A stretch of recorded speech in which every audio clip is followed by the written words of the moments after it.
I think you can just go back and come back again.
Work is to fill a large part of your life. And the only way to be truly satisfied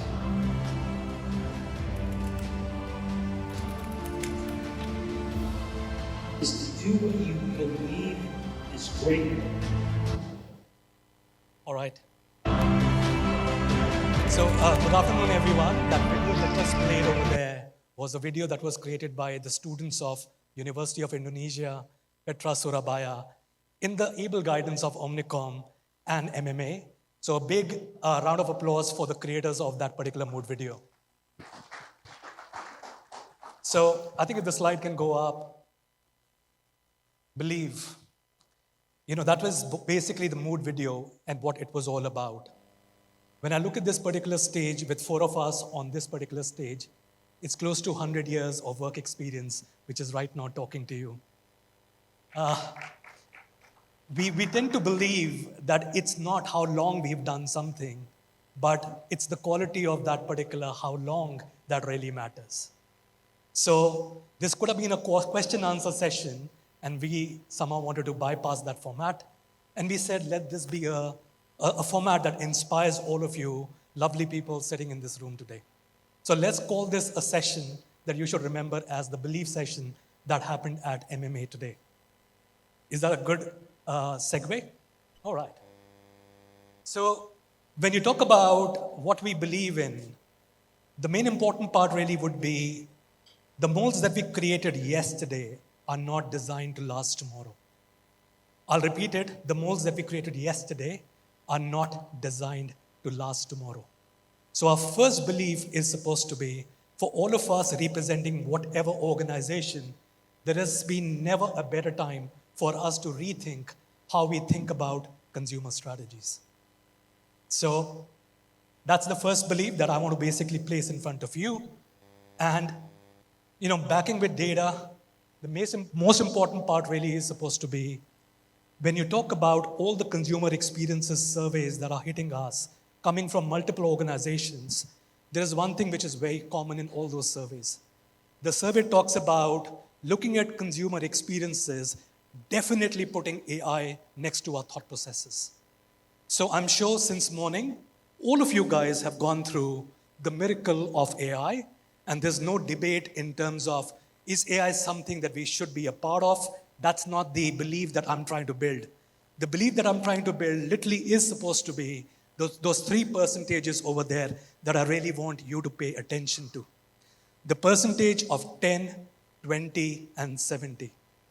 To all of us in this particular panel, we believe when you talk about consumer engagement journey, you need to focus on 10% on tools, 20% on technology, and 70% on humanity. Assalamu alaikum warahmatullahi wabarakatuh. I'm glad we still have attention. If you go to Sudirman Street, all of you been to Sudirman Street, right? During 5 p.m. when you're traveling from the office to home, You see people, somebody on the phone, somebody's chatting around, somebody's trying to cross the street in front of Plaza Indonesia, right? How do you catch the attention of such people who are actually trying to maneuver the entire day? It's very important. Now, you must have heard the phrase, the attention span of a goldfish. It's 8 seconds, right? Now I'll tell you my example. My secretary, every day, 9:30 p.m., she sends me an email or SMS, WhatsApp SMS, because the best way to reach out to me is through WhatsApp, because I get 600 emails per day. And my attention of span is very less, where I'm earning my salary, that company is paying me, I'm not able to read all the mails which I'm receiving, right? So the attention span is very less, even if I'm making my money out of that company. So the point here is, how do we catch the attention when people are so very busy? When I joined this company 5.5 years back, Indonesia was new to me. I did not know I about Indonesia, and B about Bahasa. I didn't know nasi goreng. I didn't know what is the new kind of dishes. I didn't know soto ayam. I did not know what is satay, but now I eat everything. So first of all, first 3 months, I did not take any decision. I started traveling from Aceh till Bali, from Manado to Bandung. So telecom companies, they were not being trusted before. And my job was to turn around the company which was not doing well till 2018. So we started discussing, how do we make sure that we can turn around the company? So we started discussing about the customer, why I visited, to understand what is the attention span, where they will listen to me more. So 3 things came out very clearly after talking to them. One of them said, Pa, you are giving 20 gigabyte at 10,000 rupiah, but 18 gigabyte, I can use it only midnight, malam kota. It's not a worth of, right? Then second problem which customers were facing, they were saying, I can use in Bali, but I cannot use in Jakarta. You have got quota, you're telling me, but this quota can be used for particular location. And third one is, this quota can be used for specific application. So these are the problem. So what we did, we started an advertisement talking about Apa Dhanya. We said, this company is going to make your life simple. And I believe the most difficult thing in this world is to do simple things. We said, I'm giving you this quota. This can be used across the channel, across night, across day, across cities, across all application. And that's where this company started getting conversions. If you look at our first ad talking about Apa Dhanya, we had 164 million YouTube views. 164 million.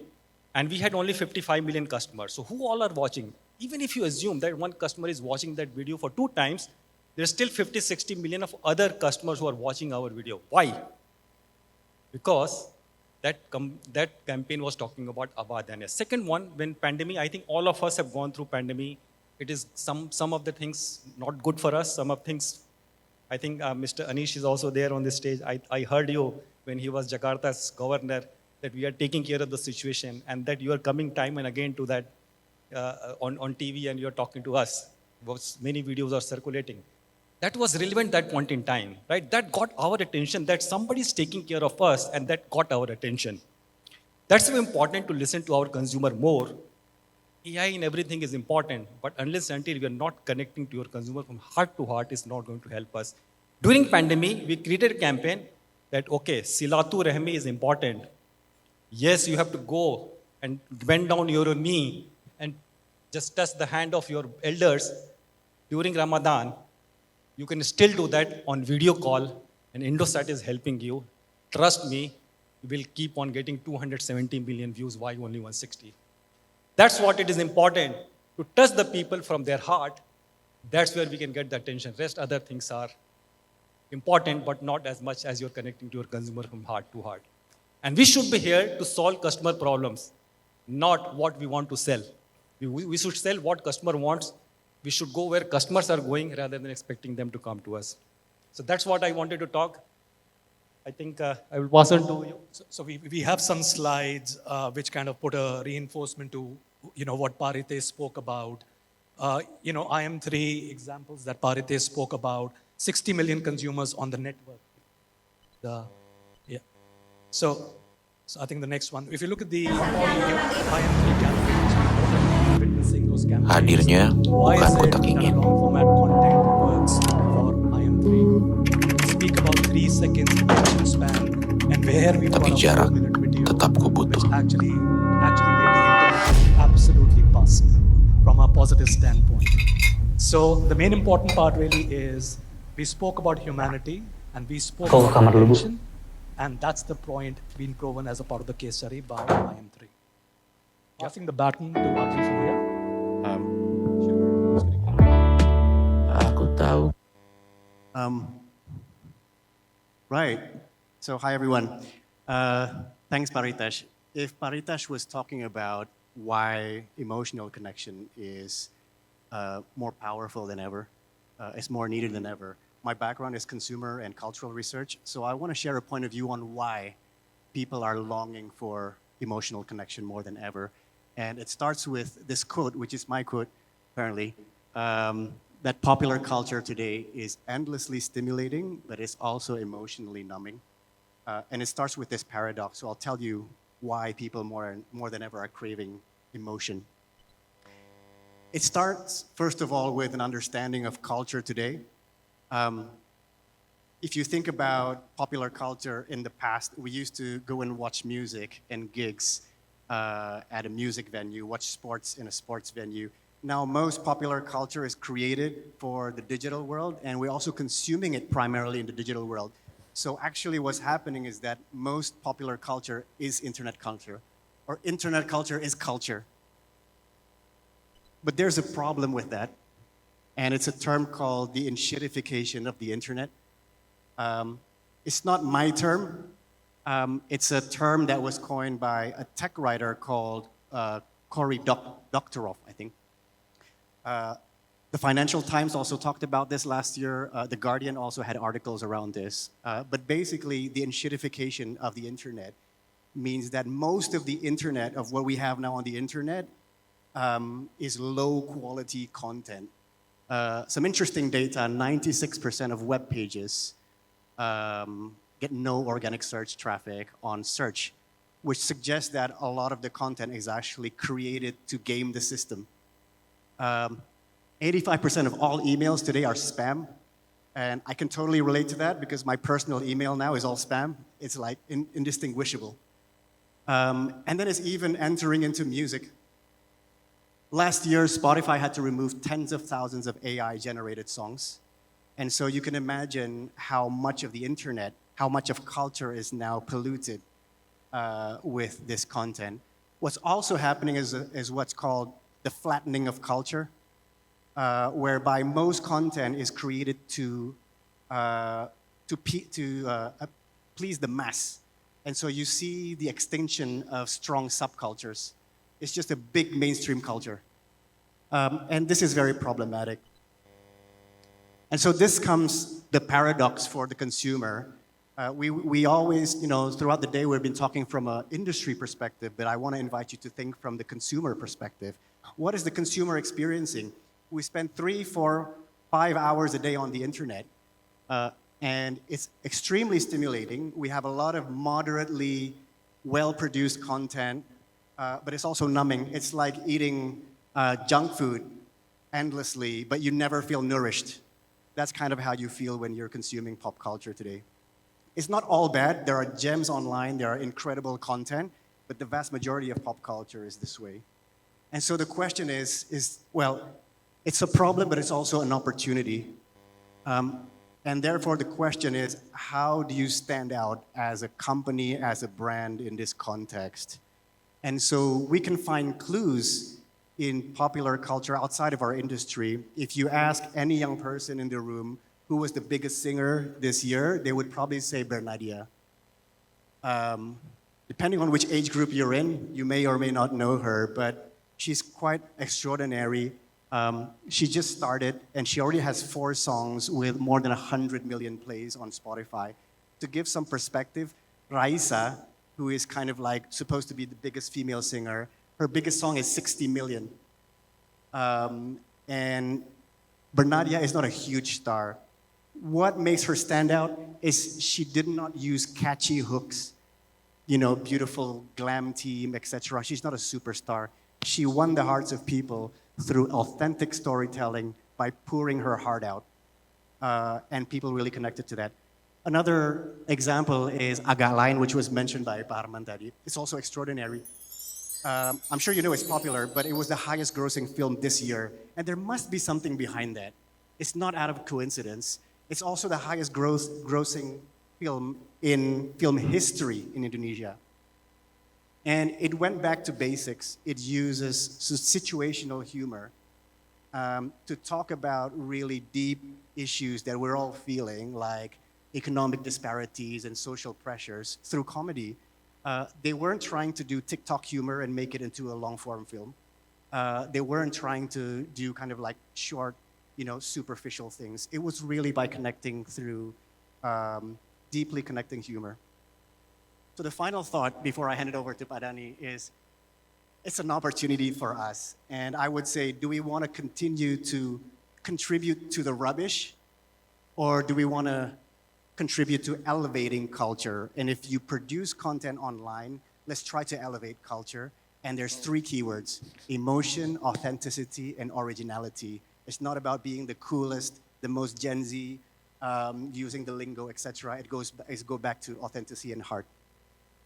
So with that, I'm going to hand it over to my panelist, Pak Dani. Thanks. All right, I grew up from black and white TV, compact TV, plasma TV, LCD, LED, and with the phone. So I experienced this called transformation of media, and luckily also part of my job is to invest. We invest almost across media, entertainment, commerce, and all of this. I gotta basically in order to making emotional connection, basically it's simple. You just need to understand consumer habits and consumer behaviors. Whatever the time, either now or later on in 20 years, basically something it will not change, the consumer behaviors and habits.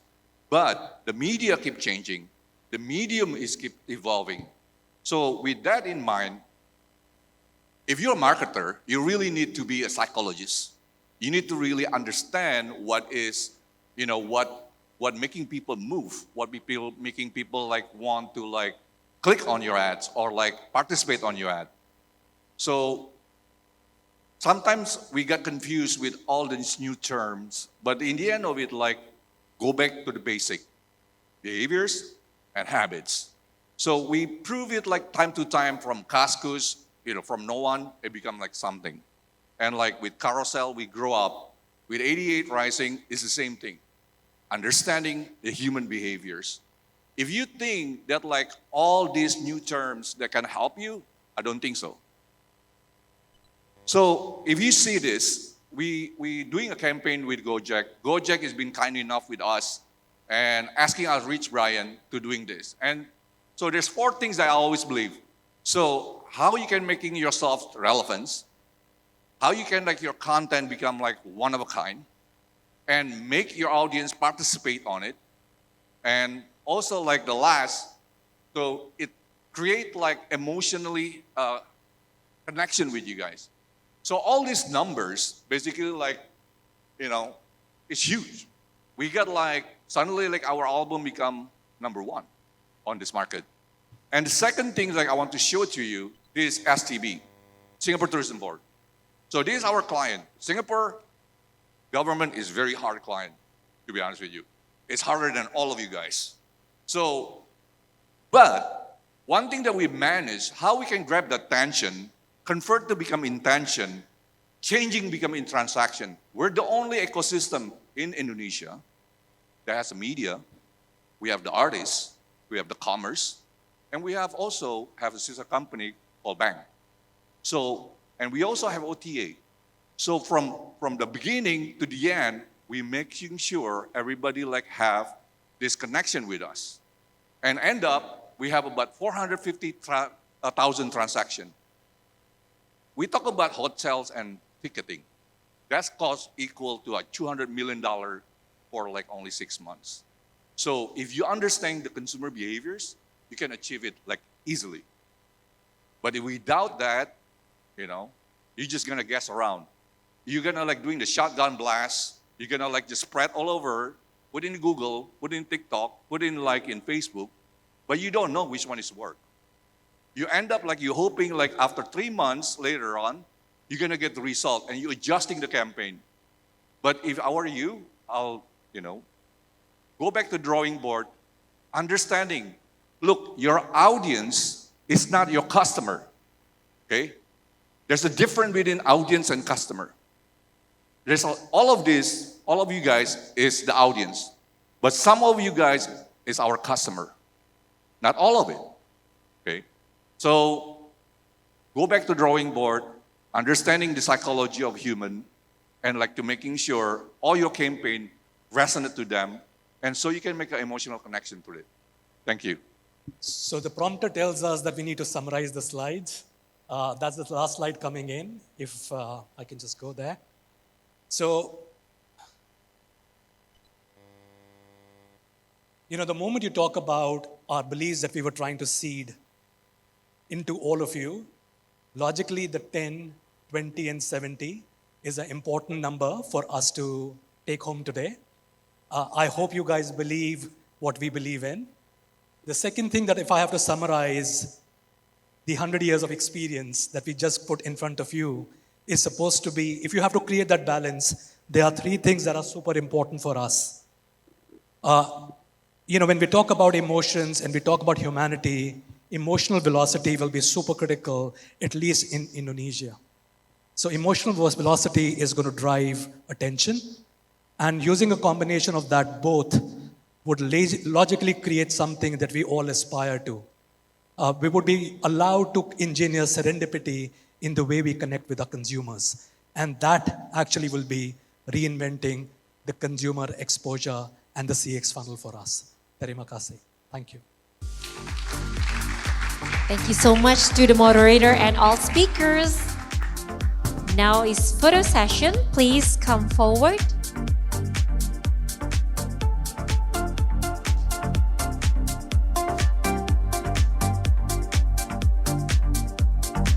Give me your best smile, your sweetest smile in the count of 3. 1, 2, and 3.